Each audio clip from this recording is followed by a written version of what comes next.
Soy Mauricio Ayala de Santiago y les hablaré acerca de la libertad de expresión. La libertad de expresión es un derecho fundamental o un derecho humano señalado en el artículo 19 de la Declaración Universal de los Derechos Humanos de 1948. De ella deriva la libertad de imprenta, también llamada libertad de prensa. Sabemos que en México ha sido uno de los hechos más discutidos y peleados, como por ejemplo Manuel Buendía, un periodista mexicano asesinado en el 84 en la Ciudad de México. La columna de Buendía por el periódico Excelsior, que para esos días era un periódico muy crítico hacia el gobierno de la ciudad, era reproducido por alrededor de 60 periódicos mexicanos. Con ello fue el periodista de mayor influencia en el panorama de prensa escrito en México.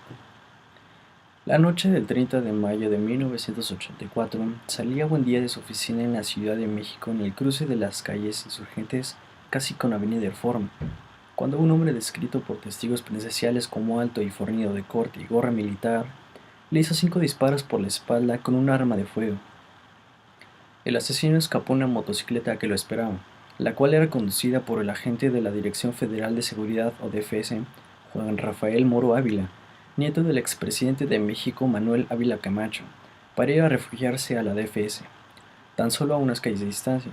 El asesino material fue encontrado 3 días después en la ciudad de Zacatecas, víctima de asesinato con 120 puñaladas. Hacia 1989 se encuentra en la cárcel José Antonio Zorrilla Martínez, director de la DFS, la legendaria Policía Política de México.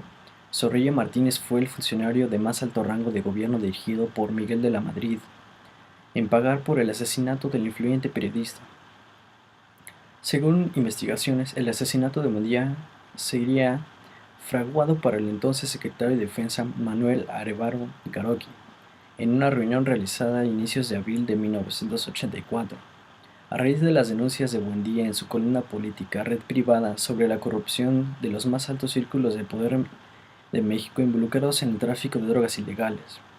En la reunión habrían asistido además el entonces secretario de Gobernación Manuel Barlet Díaz, proveedores de armas para el ejército, Zorrilla Martínez y varios comandantes del tristemente famoso DFS. Este es uno de los grandes ejemplos en cómo el gobierno ha violado este derecho humano, tanto para profesionistas como políticos. Según la organización del Foro de la Libertad, los sistemas jurídicos y la sociedad en general reconocen límites a la libertad de expresión, en particular cuando la libertad de expresión entra en conflicto con otros valores o derechos. Limitaciones a la libertad de expresión puede seguir el principio de daño o el principio de delito. Por ejemplo, es el caso de la pornografía o el discurso del odio. Limitaciones a la libertad de expresión pueden ocurrir a través de la sanción legal y o la desaprobación social.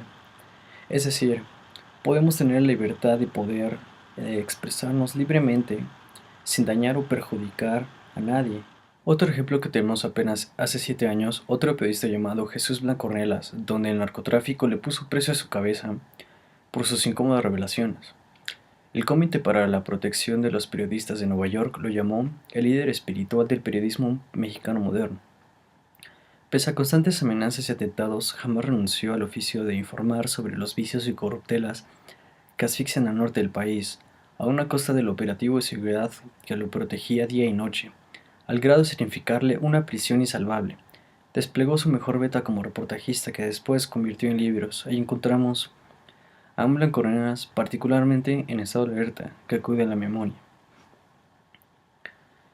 Se cree que el gobierno ha manipulado los medios de tal manera que lo suscitado dentro de los noticieros, revistas, periódicos, radio, entre otros, excepto Internet, ha sido cambiado de acuerdo al contexto original de lo vivido. Es decir, controlan lo que los medios deben de decirnos a nosotros como sociedad. Las noticias están hechas para llamar nuestra atención, siendo algunas veces hechos muy absurdos, justo en el momento en que alguna otra nota importante está pasando desapercibida. Tal es el caso del movimiento del 68. De este modo es más fácil manipular a la población, ya que tienen un grado de ignorancia alto y sus derechos realmente no son respetados. Debemos investigar y seguir educándonos para que nuestros derechos dejen de ser violados y alcanzar plena libertad de expresión sin violar la de los otros.